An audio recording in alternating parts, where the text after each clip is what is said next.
Primero que nada, darles la bienvenida. Muchas gracias a todas, a todos y todes por seguir con nosotros hoy día. También agradecer a la gente que se incorpora a la jornada del día de hoy. Y como decía Solange, nuestra jefa de programación, nos interesa mucho que puedan comentar, que puedan aportar, que puedan hacer sus reflexiones y que tomen este espacio, perdón, este espacio como una nota compartida, ¿no? Como tomar apuntes, como poder compartir todas las reflexiones que van a ir surgiendo a lo largo del día. Hoy día es un día donde vamos a abordar casos de estudio en términos más internacionales. El día de ayer fue un día más local. Conocimos un poco lo que hoy día se está generando en términos también de políticas culturales y también educativas. Estuvimos con ambos ministerios de Educación y de Cultura. También estuvimos conociendo un poco lo que hacen instituciones colaboradoras del Estado, instituciones públicas, en torno a estos temas. Y lo más importante, en la mañana, justamente casos muy específicos en términos de cómo el arte aporta al desarrollo de nuevas metodologías para el aprendizaje. Conocimos el proyecto La Escuela Pregunta y también Planos del Mundo y vimos cómo desde las artes visuales y desde el cine se puede trabajar casos específicos y todo ello bajo un paraguas teórico muy potente que nos compartió María Caso a partir de la experiencia y una nueva invitación a un cambio de paradigma frente a cómo trabajamos justamente desde el arte la posibilidad de crear nuevas metodologías en torno al aprendizaje. Hablamos de educación sexy, que fue un momento así también muy interesante que nos abrió la mirada de cómo vincular educación y deseo y disfrutar un poco el disfrute de lo que es estar en el aula. Así que nada, en base a eso, el día de ayer surgieron también súper buenos comentarios. Acá tenemos un poco lo que son algunas de las citas que ustedes también estuvieron escribiendo de los comentarios. El arte es una forma de hacer, no una cosa que se hace, me lo llevo tatuado. Mediación como una forma política de ver la vida y por ende del quehacer cotidiano. Salir de la zona de confort trabajando en colectivo y generando condiciones para el pensamiento crítico en los espacios educacionales y culturales. La pregunta es siempre una posibilidad de abrir, de crear, de imaginar que potencia el pensamiento crítico. Qué importante desarrollar el pensamiento crítico regenerativo, pero cómo cambiar la dinámica encapsulada de los proyectos educativos en las escuelas y superar el paradigma del mercado. Son algunos de las citas del día de ayer, de las reflexiones que se fueron haciendo a partir de esta aplicación que tenemos que es Aja Slide. Así que nada, la idea también hoy día es que puedan compartir, que puedan reflexionar y que puedan aportar con sus propios comentarios y reflexiones a todo este proceso. La idea también es que al final del seminario, durante las próximas semanas, vamos a tener todo esto sistematizado, vamos a tener video de todas las charlas también en YouTube para que puedan también seguirnos y bueno, revisar y volver a revisar en el fondo las ideas que fueron de interés para ustedes. Así que hoy día los quiero dejar con uno de los casos de estudio que quizás hoy día está siendo en un pequeño espacio que es, pequeño, no, es una ciudad que es el Prat, en Barcelona. Es una ciudad que, en Cataluña, perdón, es una ciudad que a partir de una nueva forma de pensar en términos del vínculo entre ayuntamiento, entre comunidades, entre teatros, centros culturales, se generan nuevas prácticas y nuevas formas también de instalar muchas de las cosas que hemos conversado.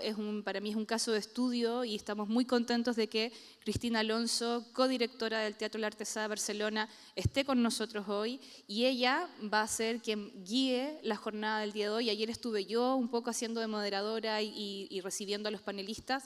Hoy día va a ser Cristina, así que les quiero pedir un aplauso para Cristina Alonso, quien va a guiar la jornada del día.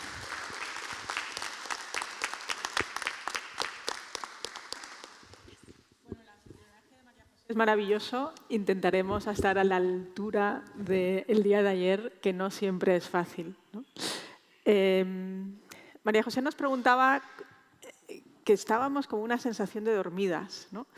Las mañanas, cuando uno se despierta y llega a ver su agenda, llega un momento en el que dice, uy, me he apuntado a un seminario, me he apuntado a pensar colectivamente, pero no sé cómo llegamos con la cabeza, ¿no? Uno de los elementos que nos planteamos sobre todo es cuánto espacio vacío he tenido y cuánto de este tiempo que vamos a compartir juntas podemos dejar nuestra agenda particular del trabajo, de la vida, de lo relacional, ¿no? Así que hay algo que a mí siempre me gusta, y especialmente cuando hablamos de mediación artística, es intentar jugar con algo relativamente performativo.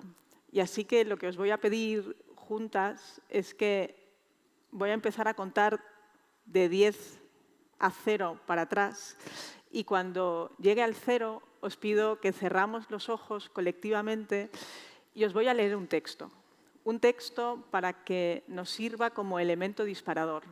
Ayer Pedro hablaba del proyecto Pregunta como preguntas gatillantes, y creo que también es interesante rellenarnos un poco la cabeza de conceptos que nos estén externos a la realidad de nuestro día a día.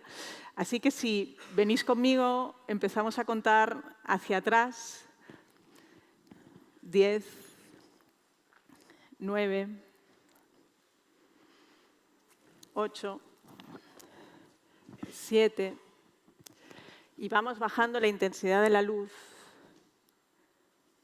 6, 5, 4, 3, 2, 1, 0. Las políticas culturales se encuentran en la difícil coyuntura de dar respuesta a los cambios de la sociedad y dar lugar a nuevas prácticas y formas de vida. La ciudadanía propone y exige instituciones abiertas, transparentes y accesibles. Y las instituciones culturales debemos de reflejar esa transformación. Como equipamientos conscientes, trabajamos para hallar nuevas formas de relación y de encuentro, dispositivos que ayuden a significar distinto el concepto de formar parte, que nos permitan trascender los roles preasignados, programadores, creadores, espectadores, oyentes, habitantes. Encontrar formas de estar presente como sujeto activo, con un mayor involucramiento del yo político. El arte y la cultura favorecen un análisis crítico respecto de cómo funciona el mundo en su conjunto y de qué manera repercute en la sociedad de lo que somos parte. Habitar nuevos puntos de vista posibles sobre lo propio, sobre los demás, sobre nuestros contextos. En definitiva, nos ayuda a pensar sobre el mundo que habitamos, o como apunta Kamitzer, arte como forma de pensar y producir conocimiento, cuyo método desborda la lógica, donde nos permite construir nuevas subjetividades y abrir nuevos horizontes de significado. Nombrar es imposible, y puede ser bello intentar lo imposible. Pero cada vez que hablamos, algo queda fuera de los nombres. Cada palabra omite la única parte única de aquello que quiere decir. Nombrar es olvidar. Y hoy quiero recordar. Quiero recordar que no hay ni bien ni mal, ni blanco ni negro, ni arriba ni abajo, ni lados ni costados, ni hueco ni profundo, ni límites ni centro, ni género posible que toque algo del mundo. No se necesita la palabra para decirte no, se necesita la palabra para mentirte. Yo quiero la palabra para ordenarme, para agarrarme, para compartir, para sanar, para no olvidarme. Yo quisiera cantar para reencontrarme. Yo quisiera cantar para curarme. Yo quisiera cantar para sentirnos vivos y así luego nos morimos.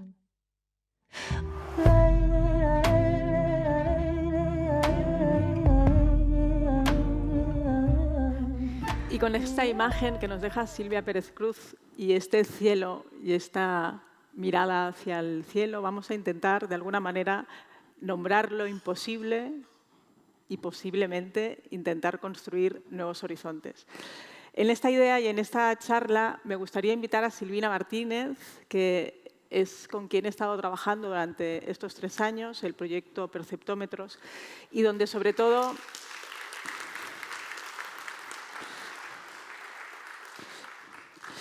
Gracias.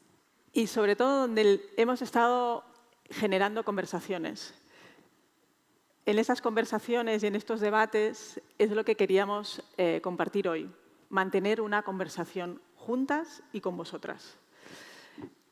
Lograr nombrar después de esta maravillosa canción es un desafío enorme, pero puestas a compartir, ya que en el día de ayer vimos tantos puntos de vista alrededor de la mediación, nos encantaría compartirles las maneras en las que construimos nuestra manera de hacer mediación. Cris.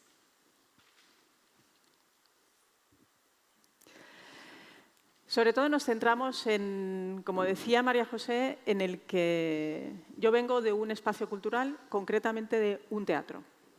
Pero si empezamos a pensar cuándo se construyó el edificio, ¿no? Pues el primer edificio que se construye un teatro es en el siglo XV. Y si nos preguntamos cómo ha cambiado la forma de convocar, cómo ha cambiado la forma de seguir convocando ese acceso al teatro, nos damos cuenta que mientras que los artistas han cambiado sus formas de entender, han cambiado sus formatos, han generado espacios absolutamente transdisciplinares, la forma que seguimos convocando en los teatros y la forma que seguimos convocando en los centros culturales sigue siendo bastante y normalmente parecida.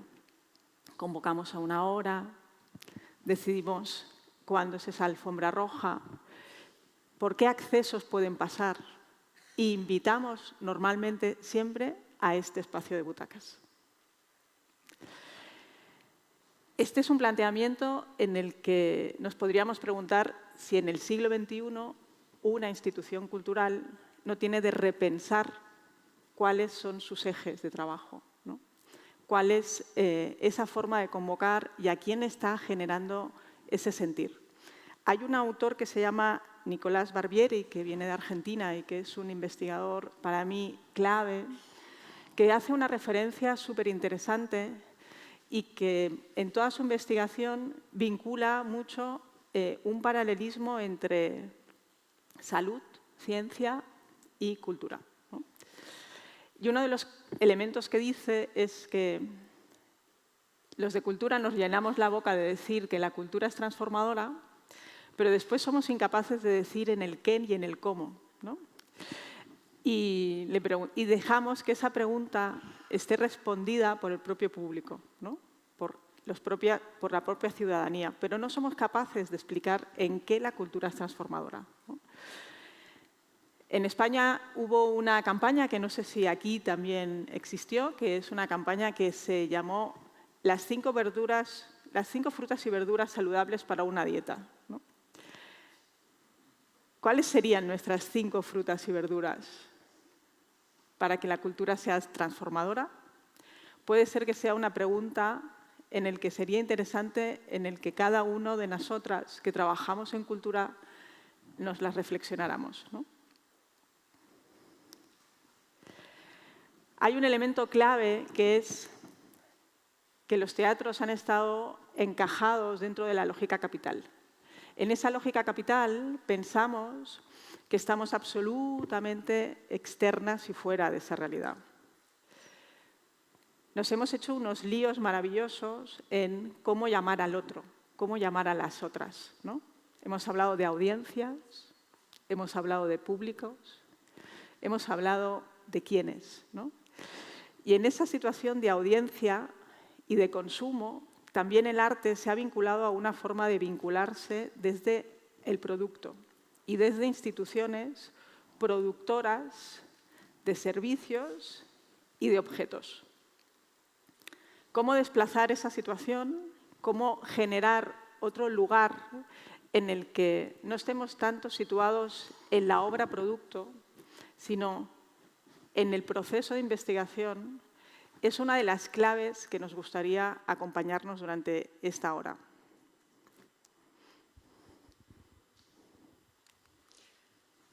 Me permite hacer un paréntesis primero para contar de dónde vengo yo a la mediación artística. He llevado varios sombreros a lo largo de mi recorrido profesional, sobre todo por una cuestión de personalidad y de inquietud, en el buen sentido de la palabra. Soy arquitecta de base, pero no logré con la arquitectura proyectarme de una manera multiplicadora como me parece que estos tiempos necesitan. Estos y hace rato que lo necesitan. Entonces, a fuerza de bucear en el diseño, en el arte, en la gestión cultural, hoy como artista puedo hablar como persona, cómo el arte me transformó a mí. A partir de escucharme ejercer esas cosas que yo decía profesionalmente en mi vida personal, fue que me di cuenta que hay que mediar, que el arte es verdaderamente transformador. Pero no porque yo sea artista, sino porque esa práctica, ese pensamiento, ese conocimiento fueron los que a mí me transportaron a otro lugar y me permitieron evolucionar. Entonces queríamos contarles aquí con Cris cuál es el lugar donde nos posicionamos.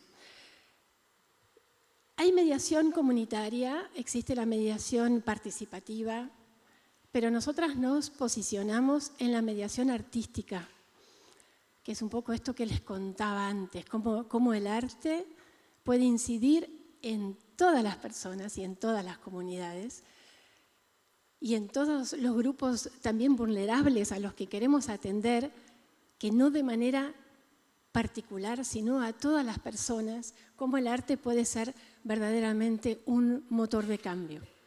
Entonces, nos posicionamos como mediadoras en tanto ponemos el arte, el hecho artístico, como en el centro de la acción, pero como comienzo de una conversación con otros, con esos otros a los que valoramos con su capacidad cultural, en su diversidad, y como punto de partida y no conclusivo, no como una llegada, donde la obra artística es el comienzo de algo que puede pasar.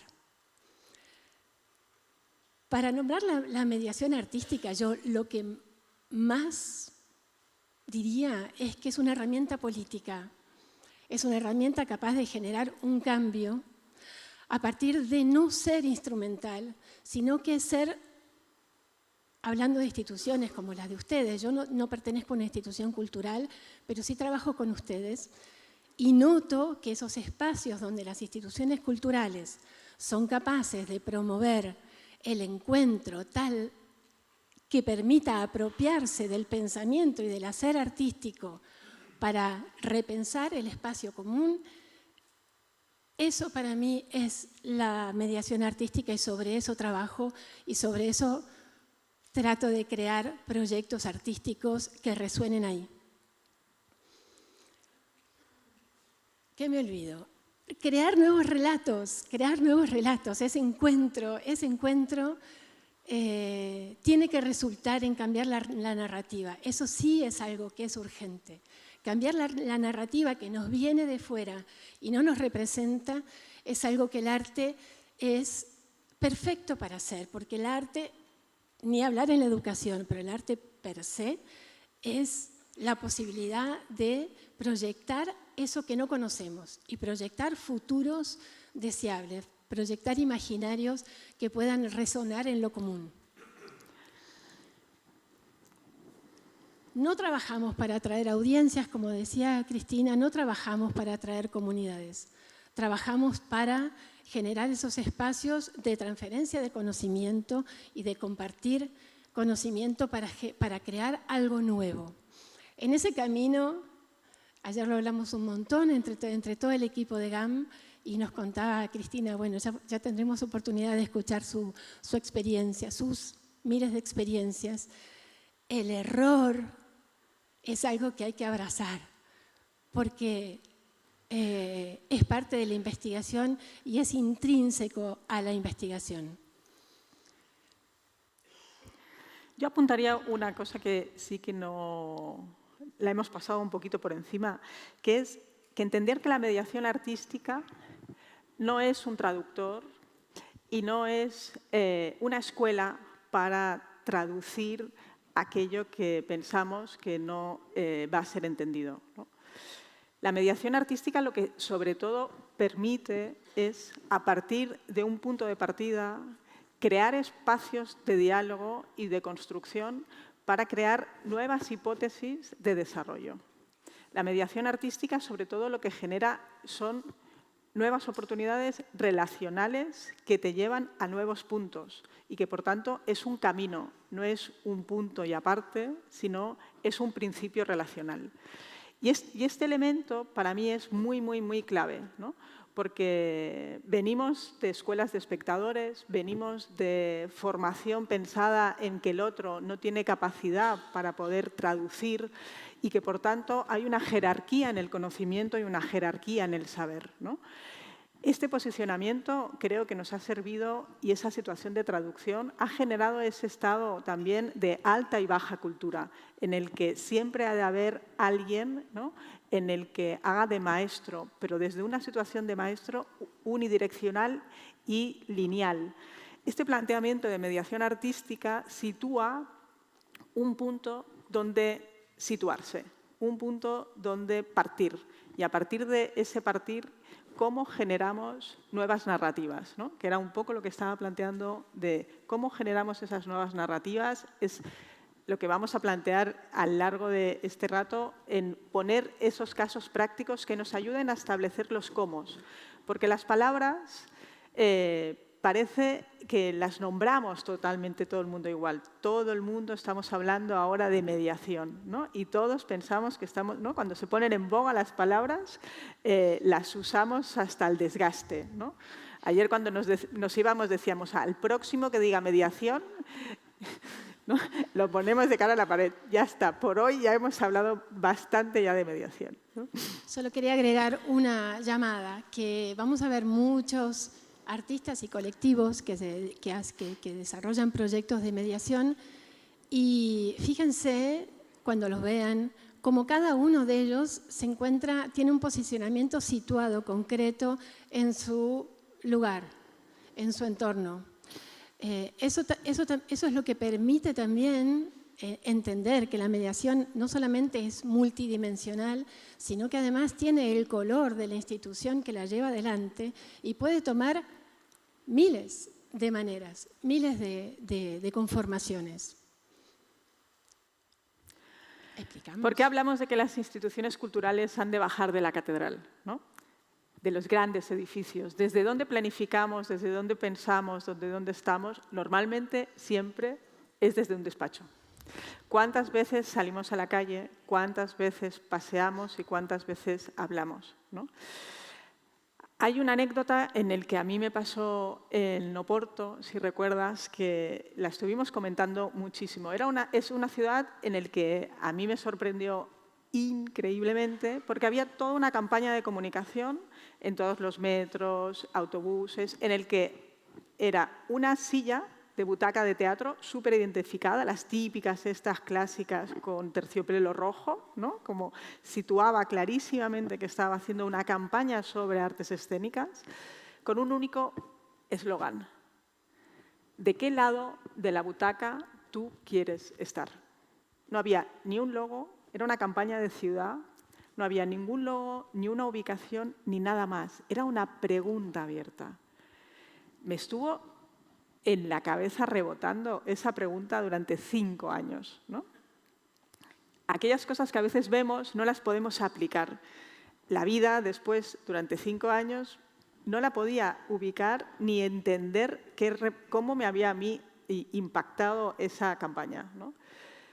Cuando nos ofrecen esa situación de poder codirigir un teatro, como decía María José, en el Prat del Llobregat, esa pregunta es la que pusimos encima de la mesa en un teatro que estuvo cerrado durante 35 años. Un teatro cerrado durante 35 años, os podéis imaginar, en plena campaña política, que el alcalde lo que quería era inaugurar de una forma maravillosamente con muchísimo público, ¿no? Y lo que le propusimos fue que ese espacio de 600 butacas no fuera ocupado por nadie durante 3 meses. Y que lo único que se hiciera era una campaña de puertas abiertas para habitar todos los espacios del teatro, menos la butaca.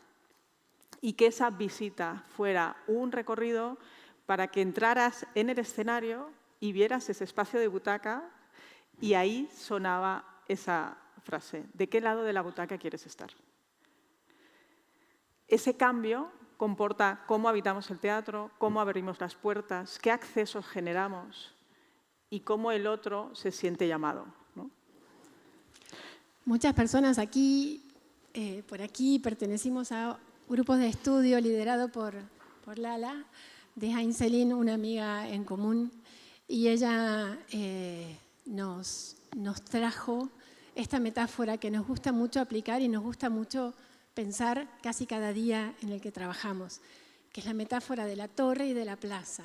Ser capaces de ser torre y de ser plaza a la vez. Eso quiere decir de liderar, de ser faro, de ser guía, pero también ser parte del ecosistema cuando corresponde y ser parte del ecosistema de la manera más transversal posible. Y eso también se dice fácil, pero encontrar el lugar adecuado para una institución cultural cada vez es un trabajito al que hay que ponerle muchísima atención.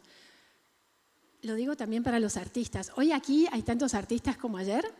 Levanten la mano. ¿Quiénes son artistas?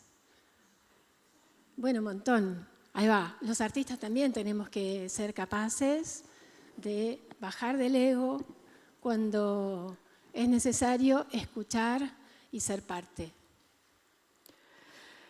Una de las cosas que también hablamos mucho son de los cuidados, ¿no? Y cómo podemos ser militantes de los cuidados y cómo podemos dejar espacios vacíos.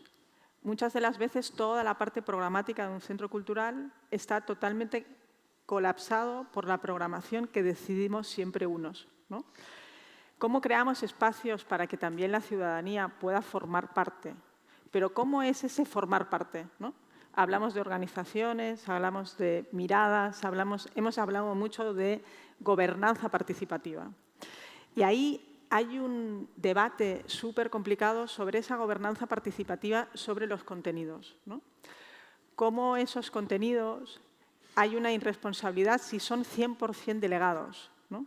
Pero cómo ese no 100% delegado, si comporta otra situación de escucha, no comporta en el que no dejemos espacios vacíos para que puedan ser ocupados por esa ciudadanía y cómo esa interconexión entre curaduría y programación en el que nos ayuda a pensar, a escuchar y crear pensamiento crítico no es incompatible a generar espacios militantes de cuidado en el que propone el otro tenga también las mismas situaciones de acceso. Hace varios días ya que estamos atravesando una experiencia conjunta aquí en GAM. Aquí en GAM, como institución, porosa. Es decir, porosa en muchos sentidos. En sentido de cómo permite entrar a la gente y cómo permite que dentro de del propio equipamiento las cosas puedan moverse en un sentido no físico, pero sí moverse en categorías. Hace 3 días que un montón de niños de diversas escuelas están viniendo a participar de una pieza escénica que después les vamos a contar, que fue instalada en el subsuelo en el marco de salas de conferencias que de pronto se transforman en un ambiente espectacular, mágico, y que con un gran aporte técnico y la voluntad de crear un ambiente diferente, esas personas que muchas no habían accedido nunca a este edificio se encuentran con que no solamente lo recibe, sino que tienen en él voz propia. Y esa voz propia es algo que hay que apuntar en la mediación. Yo creo que, por último, porque hay algunos de estos apuntes en el que son tan evidentes que no hace falta ni nombrarlos, ¿no? Quiero decir una cosa, si nos declaramos en investigación permanente, nos salvamos de un montón de cosas, ¿no? La pregunta permanente, dejar a la duda entrar, dejar al error entrar, que esa es una metodología de investigación, tenemos mucho del camino allanado. Sí, pero sobre todo es, antes has preguntado cuántos artistas habían, ¿no? Y la otra es cómo nos relacionamos con los artistas y cómo los nombramos y cómo nos posicionamos, ¿no? Para mí un artista es un investigador y ese elemento es clave. Un investigador que viene con sus preguntas y que en esa investigación, tal como se ha creado un proceso de los procesos de construcción de una pieza, tiene la lógica de que viene a veces con una concreción concreta que puede ser un objeto, que puede ser una obra escénica, que puede ser, ¿no?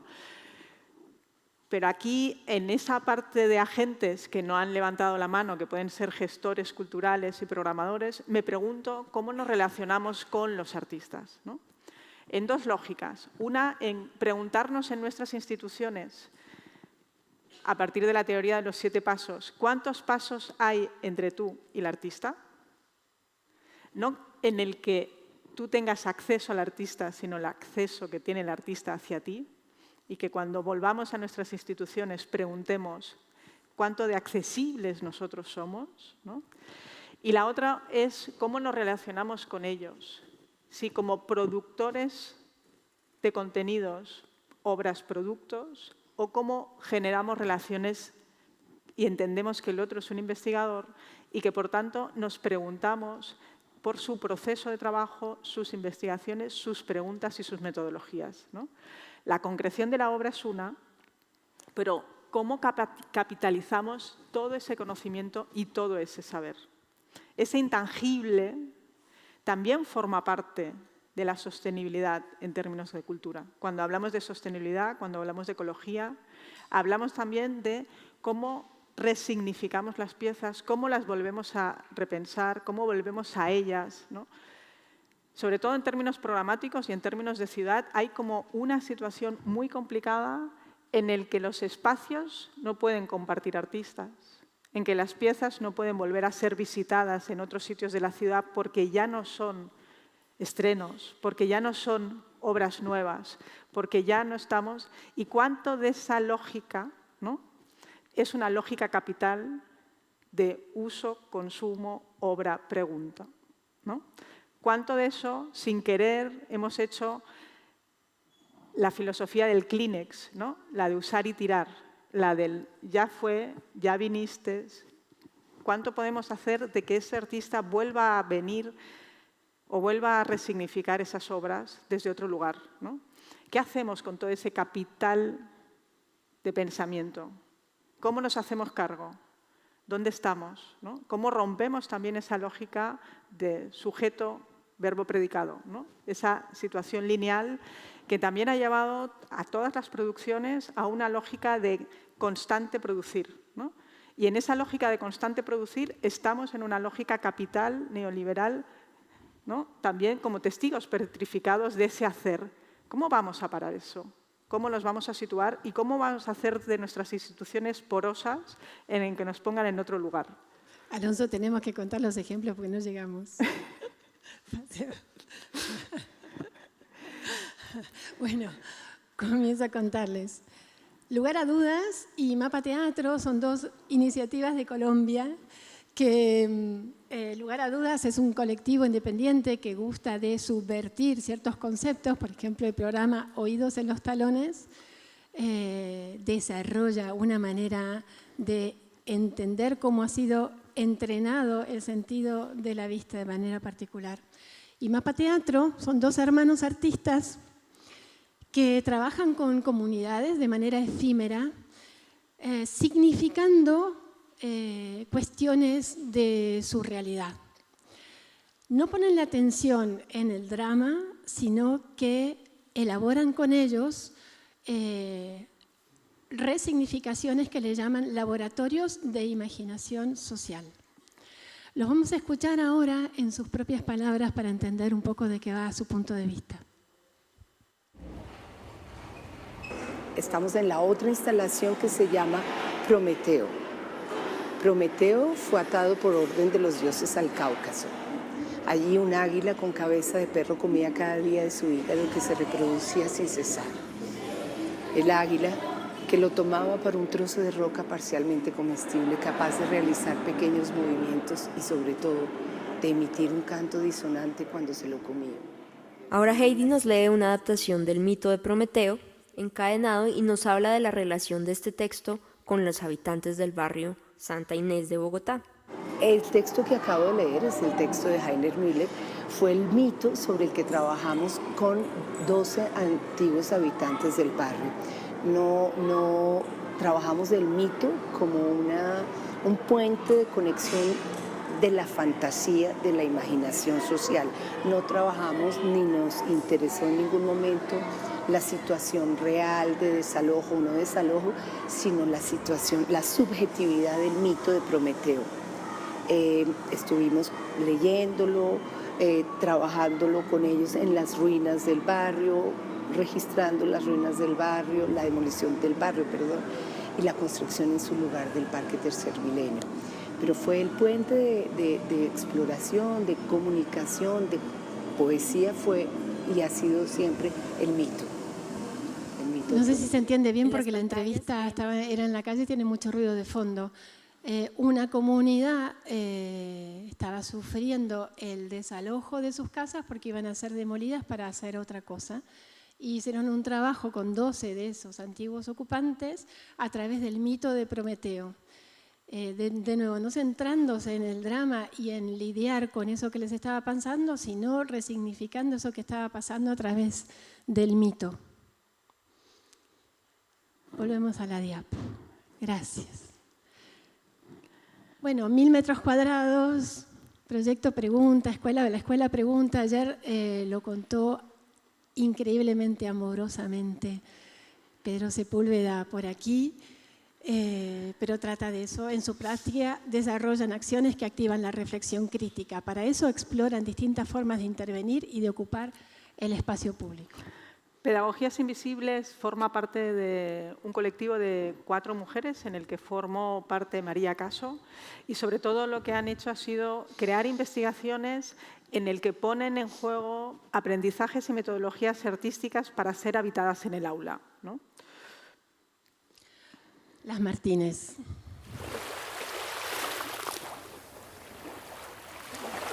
Imagina que todo es uno.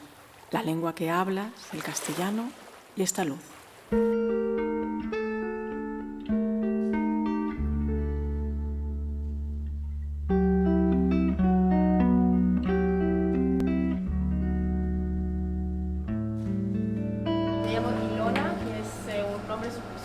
Usual para Latinoamérica, que significa Elena en húngaro. Me llamo Alma, entonces todos mis apodos. Me llamo Diana. Mi apellido Rojas. En gallego mi apellido quiere decir colmena.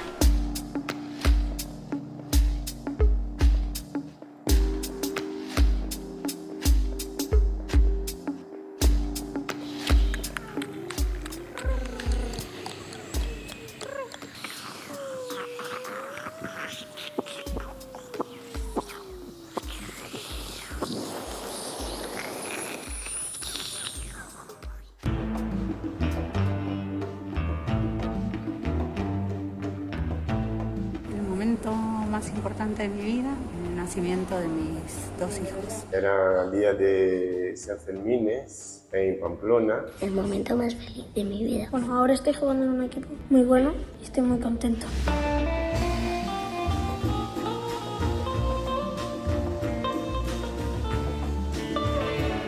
¿Y si las cosas se llamaran de otra manera, serían lo mismo que son?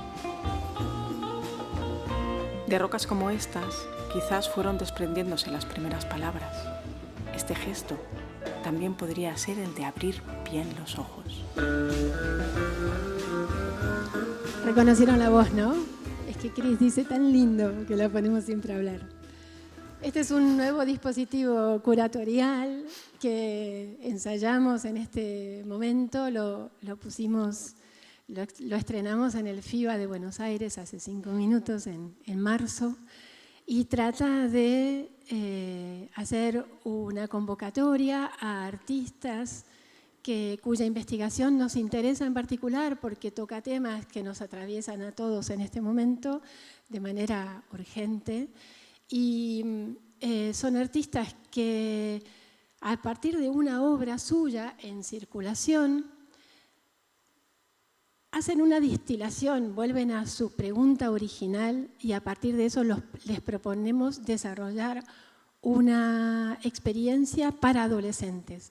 Todas son obras que fueron pensadas para adultos, pero hacemos ese pasaje revitalizador y también novedoso, por la cual se pueden adaptar a 30 minutos de vivencia en la cual el público es parte de la obra y el público se sube al escenario en un ambiente espectacular y construye una obra en colectivo.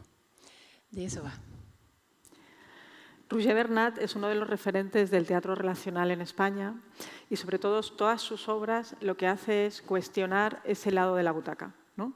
Hace y crea dispositivos en el que el participante, el que viene, es el que habita y construye la pieza, ¿no? Ahora, lo que le hemos pedido es que haga una reflexión, no tanto a partir de sus obras, sino que nos haga una reflexión a partir de cómo él, como artista, cómo necesita y siente que tendrían de ser esas instituciones teatrales para acoger otras formas de encontrarnos. Bueno, de hecho, el aula y el teatro son habitaciones cerradas, ¿no? Son contenedores, instituciones, en los que el concepto de seguridad, y más para chavales, se convierte en una cosa central.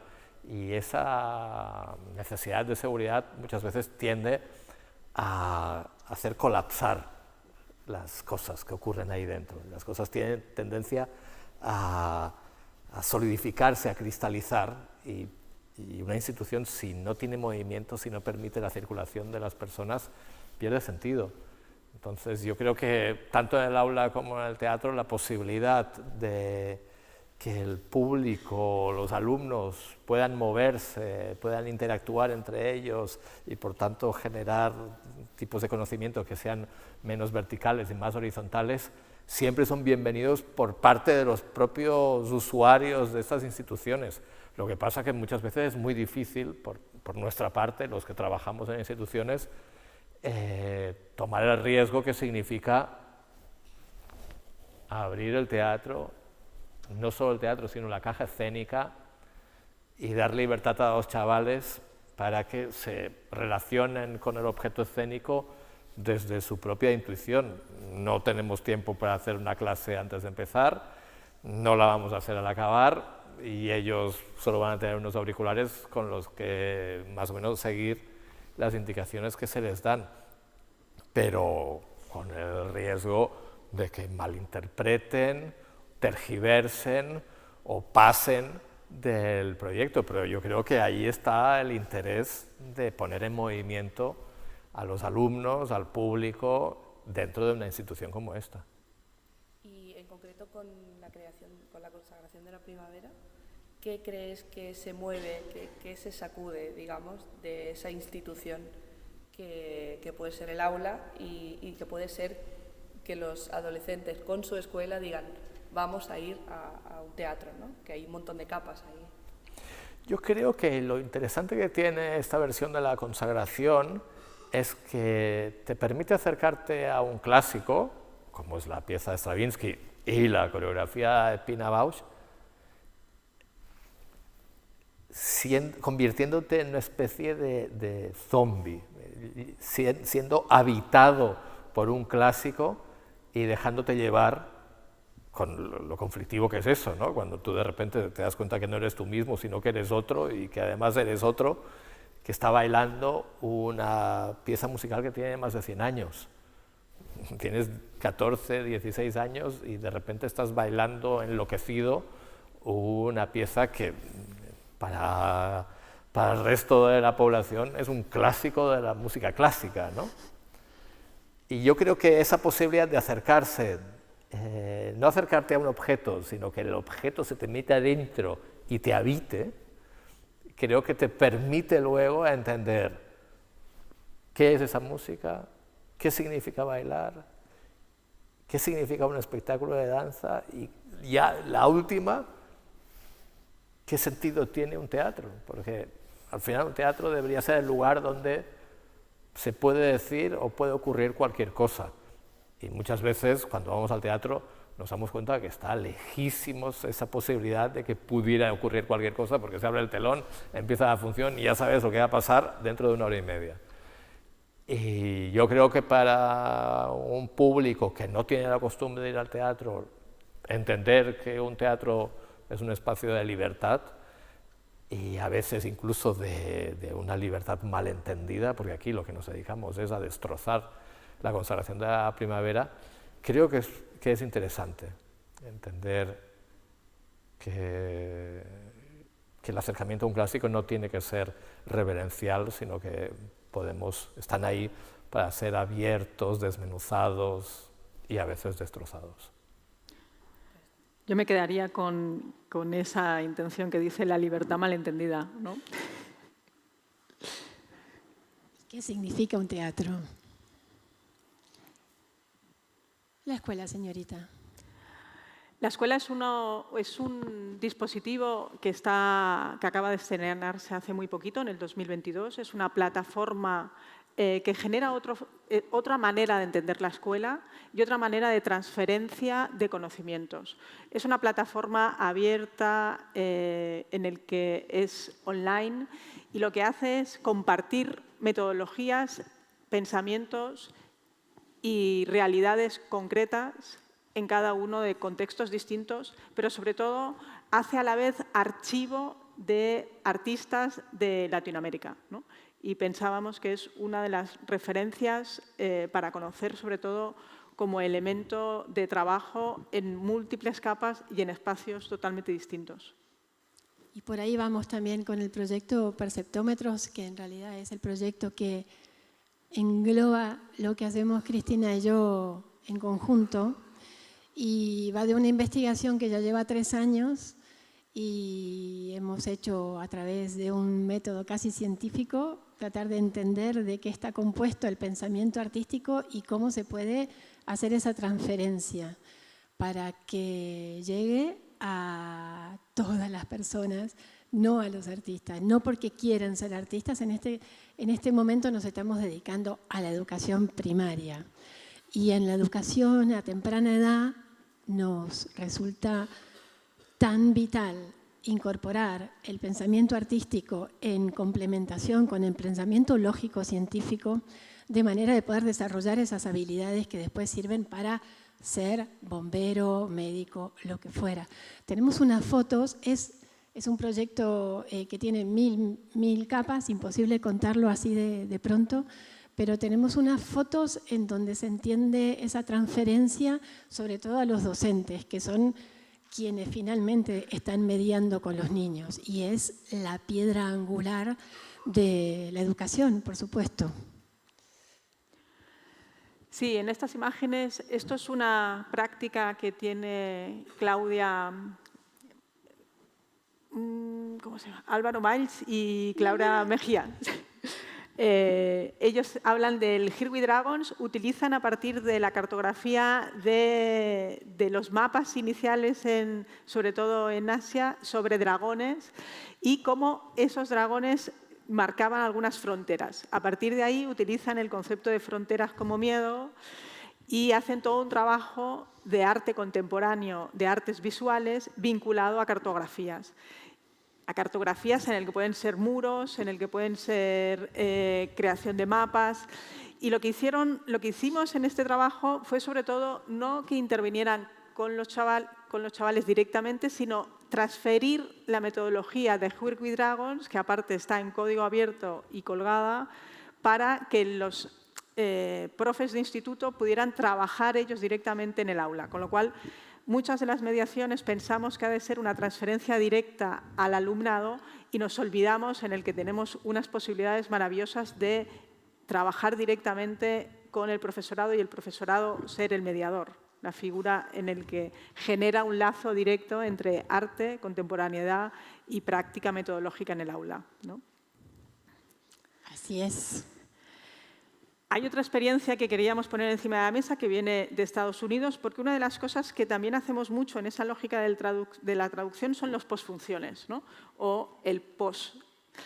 Y normalmente hacemos o esa media hora antes o ese post en el que nos viene alguien a iluminar y a explicarnos todo aquello que no hemos entendido y que por tanto nos coloca en un lugar de fragilidad o de vulnerabilidad pensando que no hemos sido capaces de descodificar.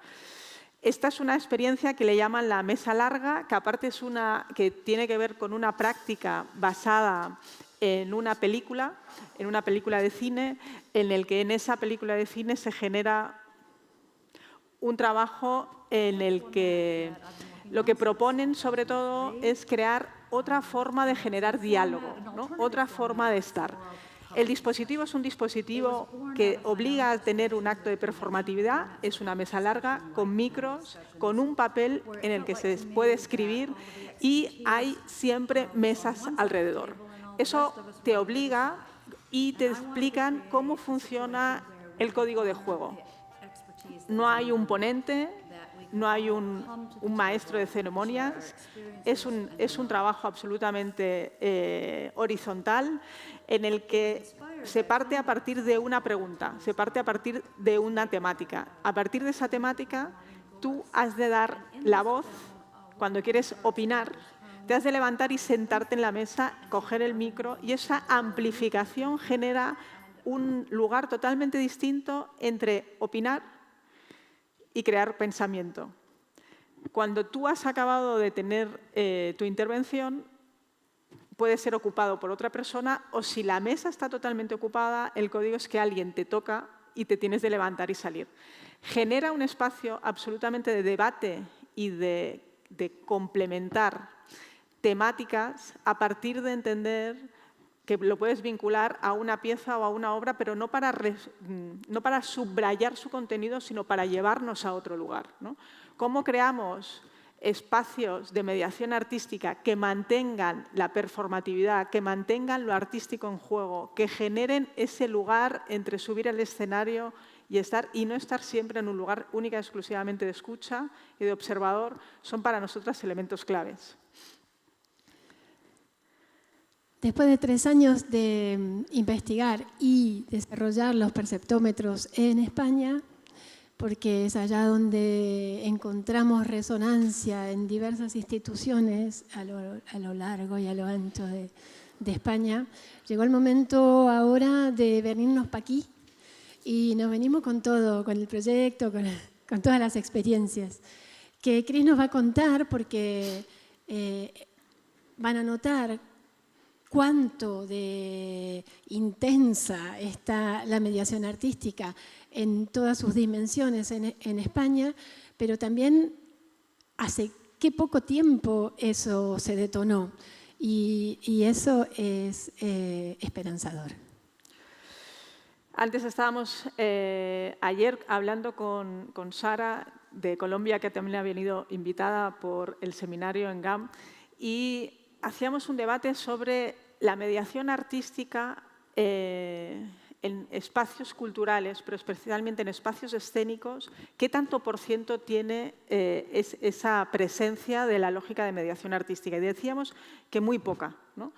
En el ámbito de museos, nosotras, sobre todo, yo me siento muy influenciada por el ámbito de museos en el que ellos cambiaron totalmente toda la lógica de lo que sería el departamento de educativos para pasar a mediación artística, ¿no? Y en el ámbito de las escénicas aún estamos muy por detrás del cambio que ha hecho espacios museísticos o las visuales en este término, ¿no? Y con esa contaminación hemos vinculado lo que sería mediación artística en espacio escénico. En verdad estamos hablando de que estamos en el 2023 y parece que de mediación artística, como mínimo en España, hace un montón en escénicas. Y no es cierto, estamos hablando solo de hace 3 años o 4 años atrás, no mucho más. Estamos planteando en el que éramos 2 o 3 equipamientos teatrales en el que estábamos planteándonos esa lógica de cómo tenía que ser la pregunta de un teatro del siglo XXI, cómo tenía de representar y estar formando parte, ¿no? Hoy somos 43 teatros en el que están formados en lógica de mediación artística. Y eso ha sucedido por 3 grandes situaciones.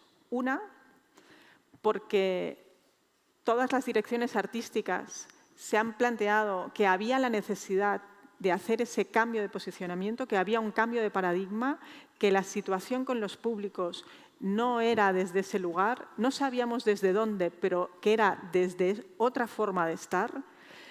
Eso ha comportado que se abrieran preguntas de cómo formarnos, cómo estar, cómo generar proyectos de acompañamiento en el que nos estuviéramos acompañando entre pares y entre iguales, y ha comportado en el que se esté haciendo en paralelo 3 programas de acompañamiento y mentoría tanto a espacios teatrales como a artistas, ¿no? Ese elemento que nace conjuntamente, que no nace relacionalmente, sino que nace a la vez, ha creado que esos vasos comunicantes estén generando una situación de transformación muy significativa, ¿no? El ejemplo que son es que está vinculada a la Red de Teatros de España, que estamos hablando de que la Red de Teatros de España tiene como 1000 teatros en toda España, y estamos planteando que aún estamos en un foco muy pequeñito, pero estamos hablando de 50 entidades culturales que están repartidas por toda la península, en el que son 3 circuitos totalmente distintos, como Proyecto Ornitorrinco, Circuito Audaces o Circuito Asitej. Pablo, si nos quieres poner un poquito del vídeo de Ornitorrinco, porque se explica de una forma muy clara cómo ha podido ser esa situación de expansión y esa situación de formación colectiva. El ornitorrinco es una mezcla entre mamífero, anfibio y pez, que además pone huevos y tiene pelo. Es la metáfora perfecta para un proyecto que une las artes escénicas y la educación, incorporando la mediación cultural en los teatros. La importancia que la educación ha adquirido en las instituciones culturales y el llamado giro educativo han sido fundamentales en el contexto de la mediación. Entendemos que la mediación cultural es un foro para el intercambio y la participación, que permite alcanzar nuevas cotas de implicación en la construcción de comunidad y cultura. Para ello, la Red Española de Teatros, Auditorios, Circuitos y Festivales de Titularidad Pública, asociación integrada por 165 teatros públicos de todo el Estado español, se alía con Pedagogías Invisibles, colectivo que trabaja en el cruce entre el arte y la educación, y juntas diseñan Ornitorrinco. Vemos el proyecto Ornitorrinco como una oportunidad para profundizar en la conexión del trabajo artístico con públicos activos y colectivos y poder utilizar los teatros y las artes escénicas como una herramienta de cohesión y descubrimiento. En Ornitorrinco nos proponemos impulsar en los teatros públicos de la red programas de mediación y educación con capacidad transformadora que desarrollen el pensamiento crítico y generen lazos con sus comunidades locales. Para conseguirlo, hemos dividido el proyecto en 3 fases que se desarrollarán. Nos vamos a la diapositiva, por favor. Ornitorrinco, igual que el Circuito Audaces y igual que el Circuito Asitej, tienen una particularidad, que es acompañar en el tiempo. Son acompañamientos formativos a 3 años, en el que hay una formación generalista de 18 horas a todo el que quiera conectarse, y después hay un acompañamiento de 12 horas de mentoría personalizada, inicialmente de forma individual, y después el año pasado se hizo un cambio súper significativo, que pasamos de hacer acompañamientos individuales para hacer acompañamientos grupales. Se crearon 5 grupos con 5 teatros cada uno, con lo cual generó también un lugar de conexión entre pares y de experiencias entre pares. Que esto está comportando circulación de metodologías de mediación artística entre los centros. Esta lógica en red y esta lógica de vincularnos, ¿no?, ha empezado también a establecer otras lógicas de programación y otras lógicas con los tiempos y con los volúmenes de programación. En mi caso, para poner un ejemplo, nosotros somos un teatro público de 6.000 metros cuadrados con 3 salas, una de 600 localidades, otra de 400 y otra de 200 localidades, en el que la media de un equipamiento así en España, estamos hablando de que se hacen entre 75 y 80 funciones al año. Nosotros hacemos 30, porque somos 60% mediación y 40% programación. Si la programación es un punto de partida y es una situación de diálogo, hemos de dejar espacio para el diálogo y hemos de dejar espacio para la construcción. Hay otro elemento clave que es el de el amor se representa con la economía. Las palabras a veces hablamos con ellas, pero no las acompañamos de economías y de recursos para poderse hacer. Esa María, ¿no?, de que es la mediación, que la tenemos siempre vinculada o siempre imaginada, que va de la mano de las niñas y los niños que vamos a acompañar, ¿no?, esa canalla en el que las tenemos rodeándonos, pero que tenemos también presupuestos acompañados con esa medida, ¿no? O sea, los enanos son así, pues ponemos presupuestos así, ¿no? Es el 50% del presupuesto del teatro, en ese 60-40, es mediación, y el 50% es programación escénica. Eso significa renuncias, significa otras formas de relacionarse, significa dejar de estrenar, significa colocarte en algunos lugares en el que no sea el top 10, pero es vincularte desde otra forma de relacionarte con el arte, con la comunidad y con las preguntas que consideras que son repertinentes para el contexto a quien estamos trabajando. María Caso nos planteaba desde el principio, ayer, una frase que decía, por un lado, el drama que tiene siempre detrás en el espacio, ¿no?, y por otro, ¿para qué estamos trabajando? Esa pregunta del para qué y el por qué siempre pasan a ser como las últimas. Y siempre estamos trabajando con el qué. Proponemos trabajar de una forma consciente en ese para qué. En esta visión donde la mediación es algo consustancial a todo proyecto artístico de una institución cultural, te invito a sentarte. Porque se ha cansado de estar de pie. Me cansé. Nos sentamos en la butaca. No, pero así en un tono más, porque Cris no lo va a decir, pero ella es la punta de lanza de la mediación en España. Eso impresiona un poco, socia, ¿no? Fundadora, no, sobre todo... Dime que eso no está grabado, no lo vas a poner editado. Ejecutante de primera hora y está súper llena de anécdotas y de experiencias que a mí me parece riquísimo compartir en este momento. Entonces dejamos este momento para que en el tiempo que nos queda, que ella les pueda contar esas experiencias en términos de proyectos concretos, pero también de vivencias, porque es la única vez que vamos a poder saber cómo siente alguien que toma ese riesgo que decimos que es imprescindible y que decía Roger Bernat para decidir abrir la institución, abrirla de verdad, abrir la caja escénica, no solamente abrir la puerta y poner la alfombra roja. Entonces, como decimos siempre... ¿Qué me vas a preguntar? Miedo me das. El hecho artístico es el inicio de la conversación. Contanos una primera experiencia, así entendemos exactamente por qué la programación es el punto de partida y no de llegada. Bueno, supongo que nos pasa un poquito a todas. Nosotros como teatro hago un apunte. Nosotros como teatro somos un teatro público de una ciudad de 65.000 habitantes, pero que funciona como un sistema de artes en vivo. Es decir, que somos 7 equipamientos de ciudad que estamos obligadas a mirarnos y a trabajar juntas.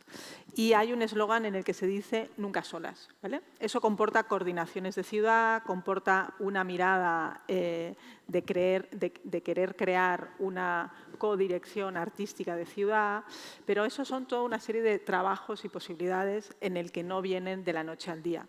El proyecto como sistema de artes de ciudad lleva tan solo 4 años. De esos 4 años hemos pasado todas una pandemia, si os acordáis, que aún la llevamos enganchada en la piel.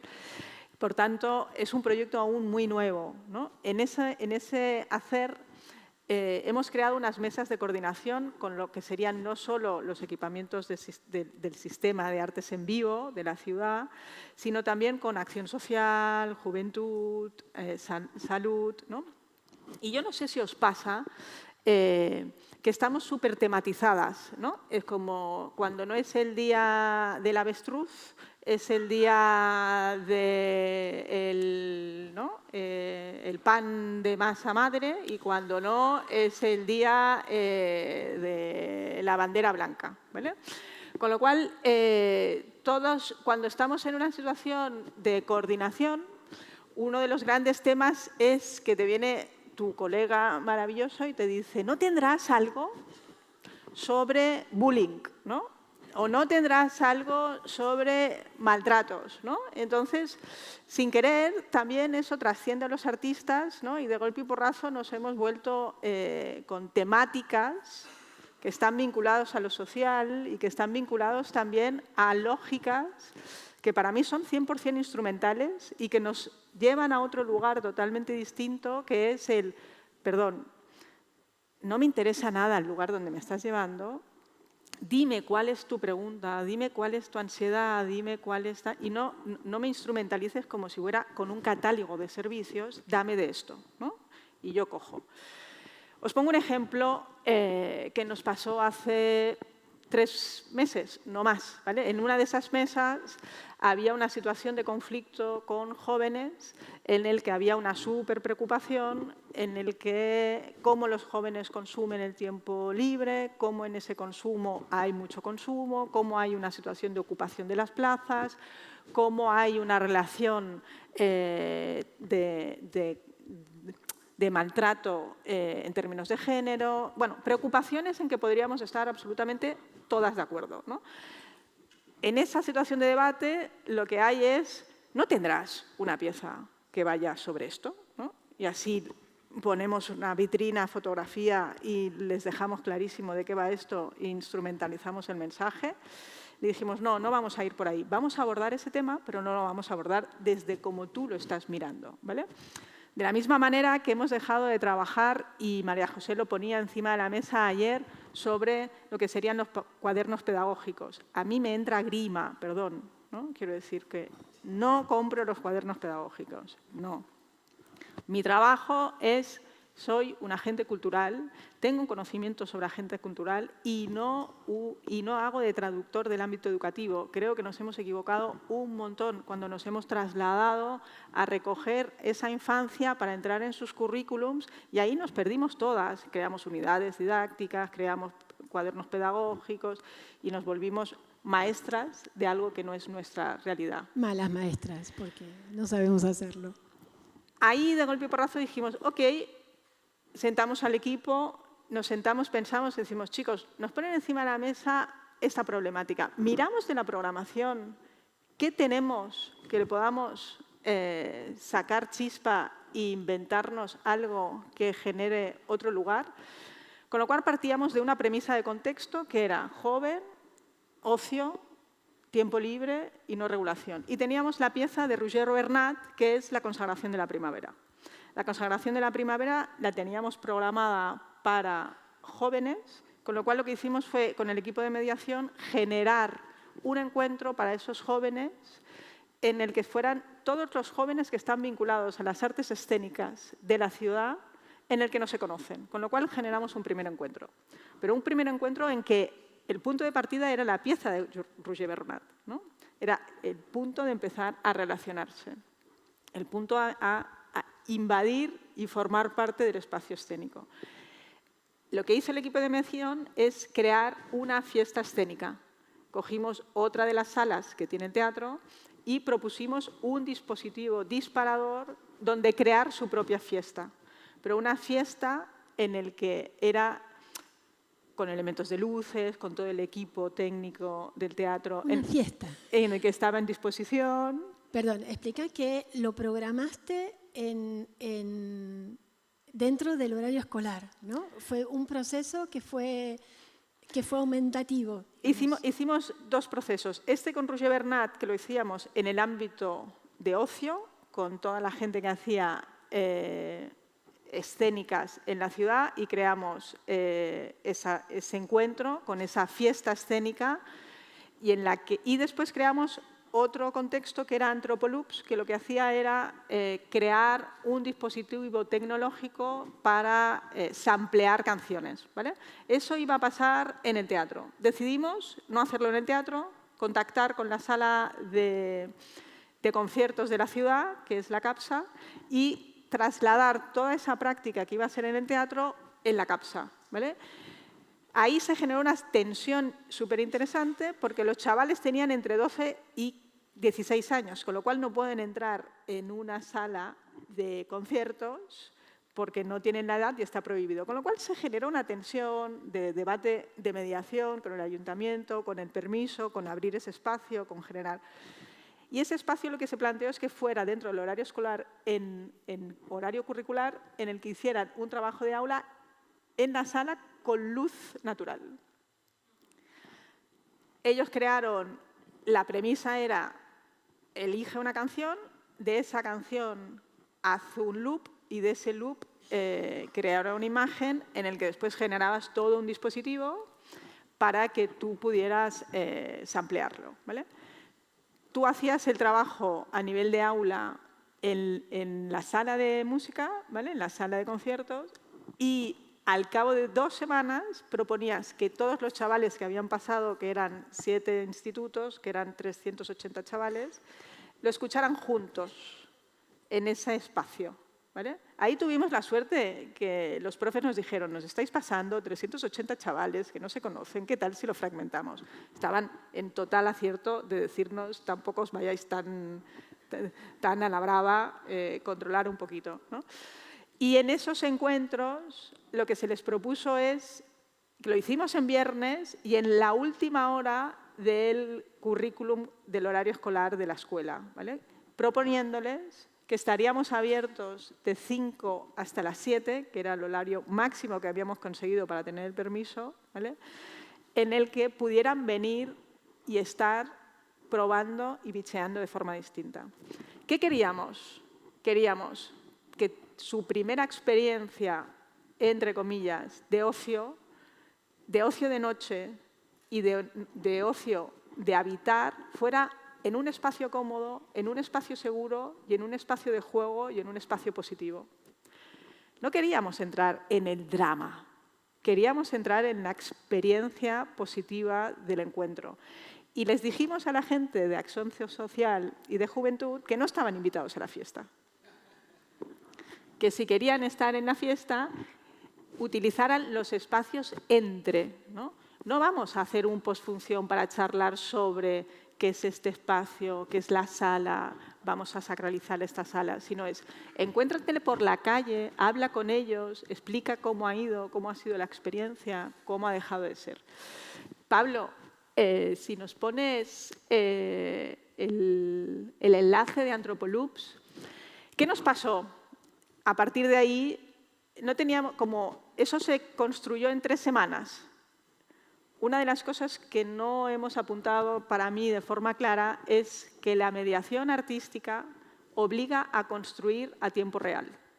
Y eso comporta en que las instituciones tienen de ser porosas y flexibles desde otra manera de estar y de atender. Producción me va a matar, sé que cuando salga de aquí me va a decir que ya no me habla. Esta mañana me decía que me quería, hoy ya no. Cuando les diga que No es posible que mediación artística vaya con riders técnicos ni con guiones, sino que necesita componer desde lugares de no saber. Y eso comporta que no estamos hablando de urgencias y de no planificación, sino estamos hablando de componer desde otro hacer. Y eso genera tensiones entre equipos, tensiones entre comunicación, porque comunicación también quiere explicarlo todo, ¿no? Y hay cosas en que no pueden ser explicadas, ¿no? Y los laboratorios de mediación no siempre pueden ser explicados. Y sostener esa comunicación no a tiempo real a veces nos cuesta un montón. Y no todo lo podemos explicar porque, como decía Sil, hay algo del riesgo, y hay algo del error, y hay algo de la torta. Si explicamos y comunicamos todas las tortas, nuestro nivel de riesgo disminuye, porque no podemos estar explicando situaciones de fracaso, porque nuestra sociedad entiende el fracaso como un error y entiende el fracaso no como un elemento de experimentación y no como un elemento de ensayo. Eso nos lleva a que muchas veces tenemos de explicar y construir relatoría desde otro lugar, desde otra manera de componer. ¿Qué es explicar Antropoloops? Que es un proyecto que lleva mucho tiempo y no está pensado para niños. Es un proyecto que ahora es una situación de código abierto. Ellos llevan 4 años trabajando en componer y vincular todo lo que serían músicas del mundo. Y lo que les propusimos fue hacer un formato distinto a partir de toda esa experiencia que tenían y ese software, y crear un software para identificarse entre los chavales de todas las escuelas y relacionarse de forma distinta.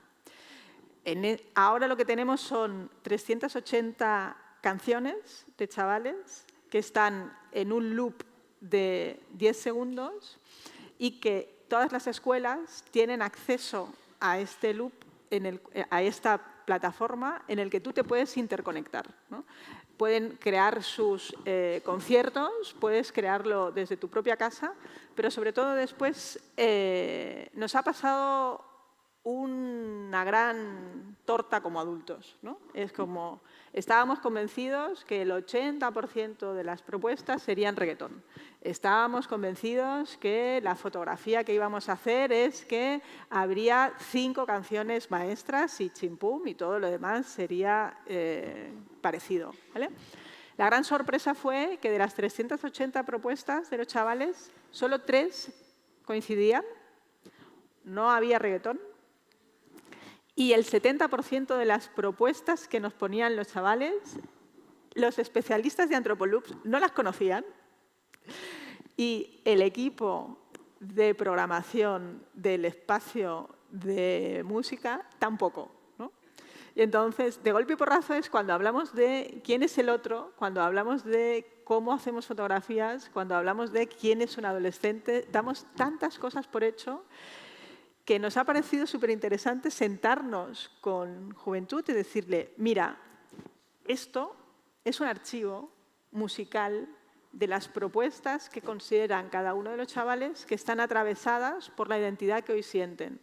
A lo mejor tienes un banco de información espectacular si estudias de qué hablan y quién son, ¿no? Y la otra, hemos ido a la fiesta mayor de la ciudad y hemos dicho, mira, tenemos una playlist en el que el espacio que vas a crear para que puedas estar en la calle tocando, ya tienes la playlist de una generación entre 12 y 16 en el que se van a sentir identificados, ¿no? Eso de componer a tiempo real es que en mediación suceden cosas en las que no están previstas o en las que no las tienes definidas o en las que no están en esa hoja de ruta, y cómo con eso sigues construyendo. Por eso planteamos en el que no es un punto y aparte, sino es una conversación en la que, si todo está relleno de un montón de cosas, es imposible tener el hueco para poder desarrollar, en el que cuando vimos lo de Antropoloops no sabíamos que eso lo podíamos pasar después a las escuelas. Ha sido un diálogo con los artistas, ha comportado un cambio de presupuesto, ha comportado otras partidas relacionales, ¿no? Y entre medio de todo esto, a los propios profes también les resulta revelador de lo poco que dan voz, de lo poco que conocen, ¿no? Como estamos todas y todos siempre llenos de preconceptos, aún los que pensamos que no los tenemos casi. Yo creo que estamos llegando al final del tiempo y de la posibilidad, así que, Pablo, ¿te atreves a bichear un poco? ¿Hacer tu magia? Y...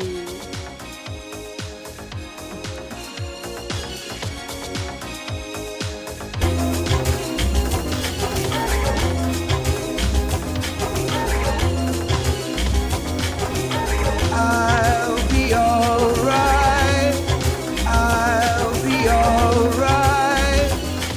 Yo vivo todos los días como si fueran viernes, ¿me entiendes? Yo vivo todos los días como si fueran viernes, ¿me entiendes? Yo vivo todos los días como si fueran viernes, ¿me entiendes? Yo vivo todos los días como si fueran viernes, ¿me entiendes? Yo vivo todos los días como si fueran viernes, ¿me entiendes? I'll be alright. I'll be alright.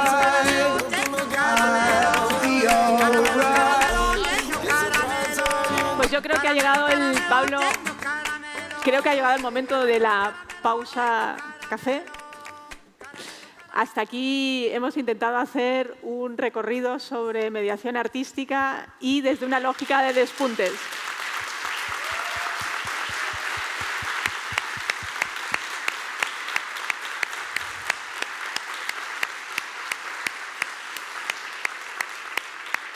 Muchas gracias, GAM, por recibirnos, por invitarnos, por albergarnos todos estos días, por recibirnos tan bien y escucharnos, además, hasta el hartazgo. Gracias a todos.